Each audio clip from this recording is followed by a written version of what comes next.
Welcome back to Mark Holubus Vlog. Thanks for joining in, everyone. It's a great day to talk about the Jag F-Type again today. And why are we going to do that? Well, I'm still waiting for the parts, so we might as well just talk about some content that I've actually been thinking about putting together for some time, and is really talk about some of the some features about the F-Type that you may or may not be aware of. I bet most of you by now probably have done enough research. A lot of these features you probably know about. Maybe maybe some of them you will be new to, but as well, maybe you're a prospective Jag F-Type buyer and you'd like to know what a summary of some of the interesting features are. Like, at the end of the day, I'm not going to bore you to tears. I mean, there's the F-Type right there. I'm not going to bore you to tears with everyday stuff. I mean, yes, it has a steering wheel. Yes, it has a signal light.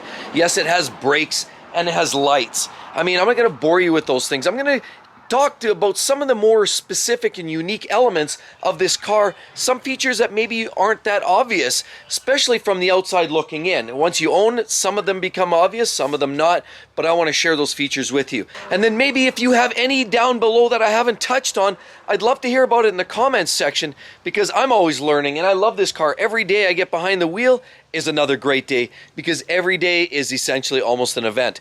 But not only that, I want to give you another recent update. I got a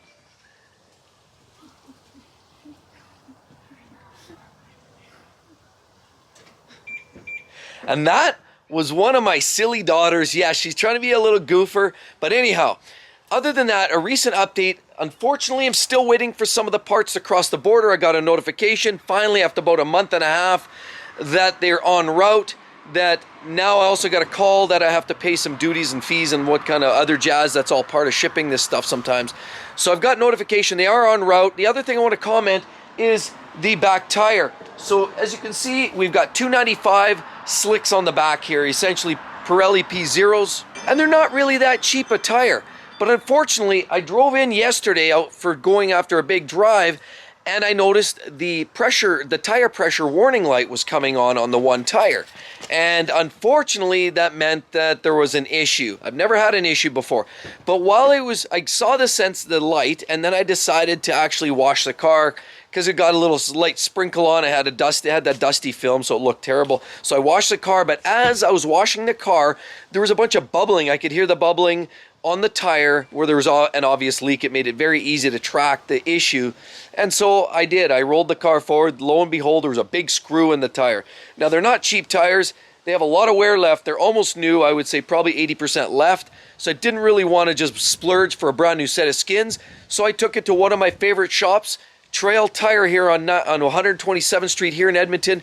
They hooked me up essentially almost next to nothing, if I can say that, and got it plugged as well as patched all in one. So now we're back on the road. Light is all reset and we're good to go. But let's talk about some of the features that I love about this F-Type. So the first thing I want to share is the awesome, amazing dynamic or active exhaust system that you find on these F-Types. First of all, you got to know your neighbors are going to irritate you.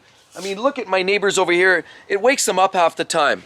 These neighbors over here also equally unhappy when I start the car in the morning. But you know what? Lo and behold, fortunately it only lasts for a period of time because the exhaust valves are wide open on a cold start. Fortunately, after a few short seconds, the valves close, and I'll demonstrate that shortly. You'll notice valves open, valves close. I'm not doing anything on the inside, but I will do a cold start for each and every one of you right now. Well, let's check it out, and then you'll get an idea of what that's like. You can also alter the exhaust system and the sounds with those valves by controls inside the vehicle as well once the vehicle's warmed up, and I'll show you that as well.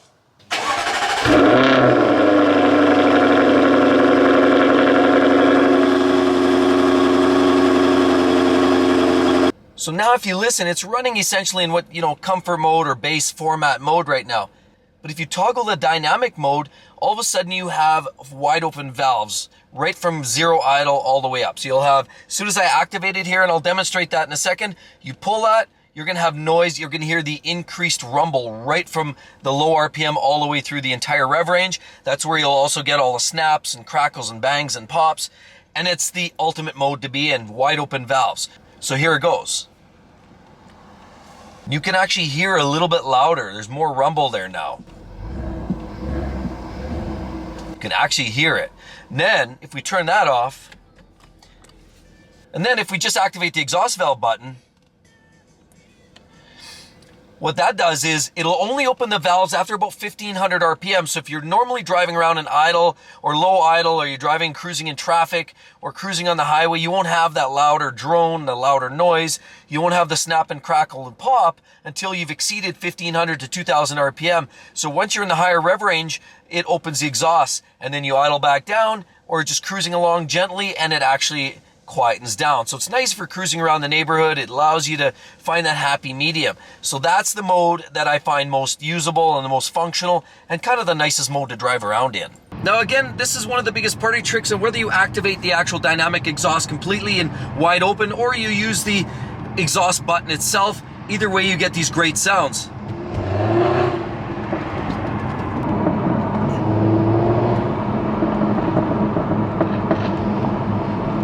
Love it. So second I want to share is all about the active wing. Well, you got to know that for the most part, when you leave things alone, you don't touch the little wing button on the dashboard. You essentially raise the wing automatically at the back. You'll notice it through the back window at about 70 miles per hour. So about 120 kilometers an hour, that wing starts to rise. We never hit that here, so it's almost pointless in Canada because the maximum speed limit is 110, so you rarely ever see that wing come up really in normal driving. Then it would come back down at 80. So once you've sort of cleared that zone, so it's not constantly up and down, at 80 kilometers an hour or about 50 miles per hour, it drops back down. And you can actually raise the wing manually. The car's running right now.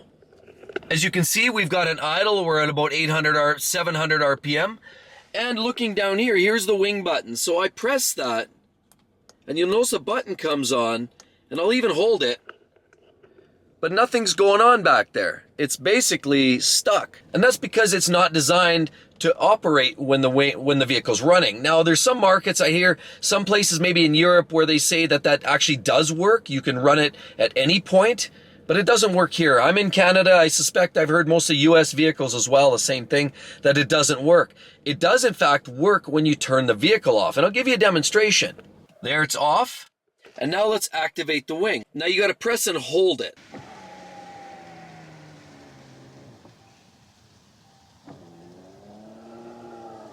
But I should point out, you need the key in your pocket. You also want to have the ignition turned to the on or accessory position. So your first stroke of the button without your foot on the brake is what it takes to actually activate that properly. Now the next point is actually all about the access and what it takes to prevent and keep the thieves out of the car.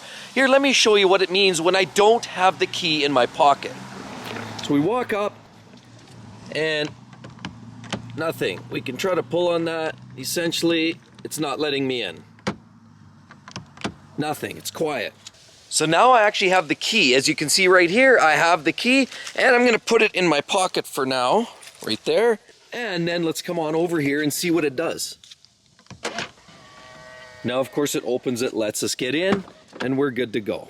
And I wanna show you guys another great feature that every F-Type owner experiences at some point sooner or later, but for those that maybe they're shopping for these cars, this is truly one of those other trick little setups that I love. Here, take a look.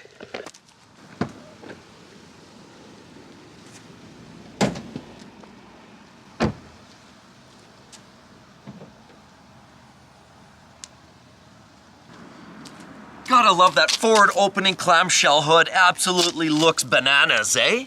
So another really cool feature, and it all actually has to start within the computer here. You actually have to do some changes in the software, but a lot of it has to do with the convenience modes. If you've got them, a lot of the cars come equipped with it. And let me walk you through that. And one specifically has to do with the key fob, but check it out.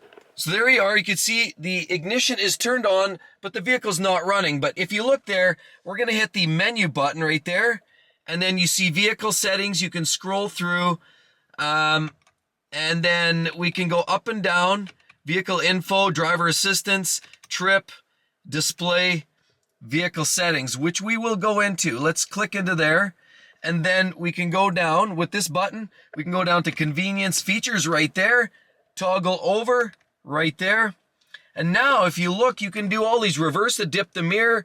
We can do Windows Global Open, Windows Global Close, and we're going to activate that with the toggle, and then of course hitting End menu or OK once we hit it. So here, let's just do that. Let's just toggle, we'll go Global Open, and let's do Global Close, and then see if this will work it. Some markets won't let you do the global close, but let's give it a whirl. And of course, you can change other fun stuff here too. You know, gear shift paddles, you can change that up. If you want S&D, S mode only. We'll leave ours alone for now. And then of course, wiper settings and all that other good stuff. Now, let's back out right there. And we'll turn the car off. Now trust me when I say I already tried this. I tried the feature which suggests to do a remote open. With this, you can actually open the windows remotely. I tried it before activating that and it wouldn't work, but let's try it now that we've activated that on the computer.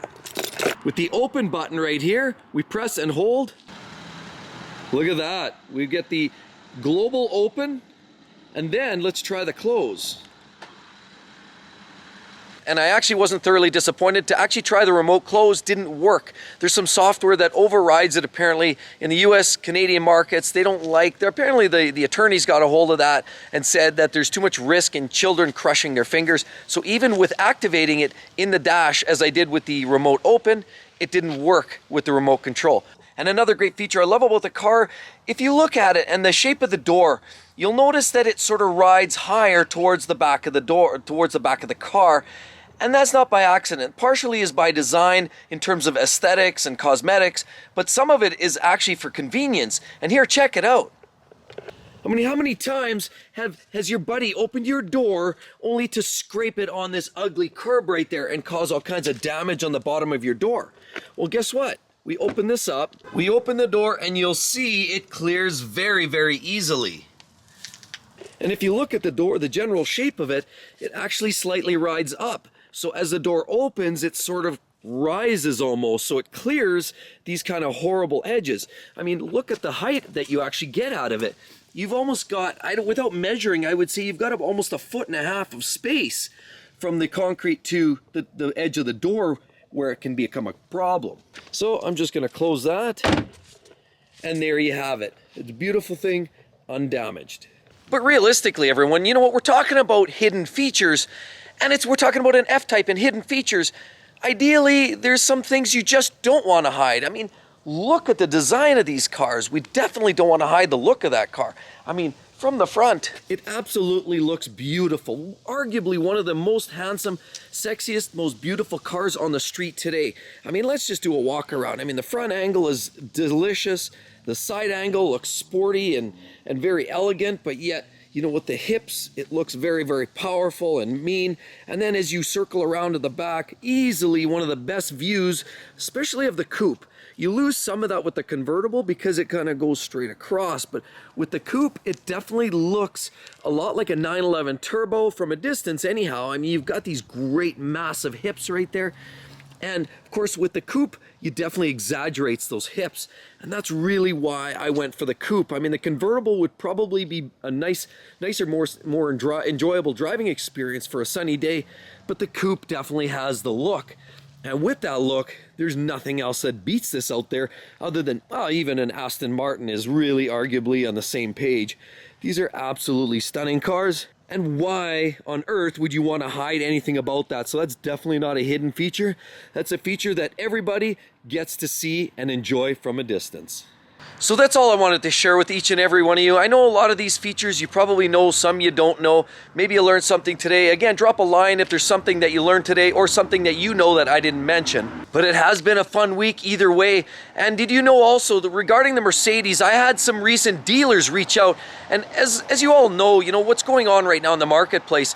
We've actually had about 3 different dealers now within the last couple of weeks reach out to us via text. They probably found our number on the local classifieds, and they've been reaching out, hey, if you're interested in selling your car, give us a shout. So of course, there's definitely dealers reaching out for obviously supply. Supply is very, very low, demand is very high, as we talked about in previous videos. So at the end of the day, our Mercedes, the C300 is an 18 with super low Ks. I think we're sitting at about 34,000 kilometers now. We've been using it a lot, but it's still considered very low mileage with an extended warranty. So that's another thing that we've been dealing with this week, shielding calls on that regard. And of course, continuing on with the latest. Did you see that latest video of mine that I just created on Exotic Car Play Place, really talking about some of the worst engines that consume oil? You know what, honestly, that's really been a great video for me and has actually yielded some great results. I mean, that's always a hot topic. And you know, it's funny because in that video, there was somebody that even commented and said, well, how about your F-Type? How's your Jag doing? Ha ha ha, snicker, snicker. And they make jokes about it, but realistically, yeah, they're a complex vehicle and they do have their share of issues, but they're not as unreliable as a lot of people say. I mean, there are little things that can go, absolutely. But one thing that they don't typically do is consume oil, at least not at an alarming rate. But that video talks about some of the most common vehicles out there today that are absolute guzzlers. So that video has been doing great. If you get a chance, be sure to check that out on Exotic Car Play Place. Anyway, thanks again, everyone. I really hope to see you on the next one. Catch you real soon. Bye-bye.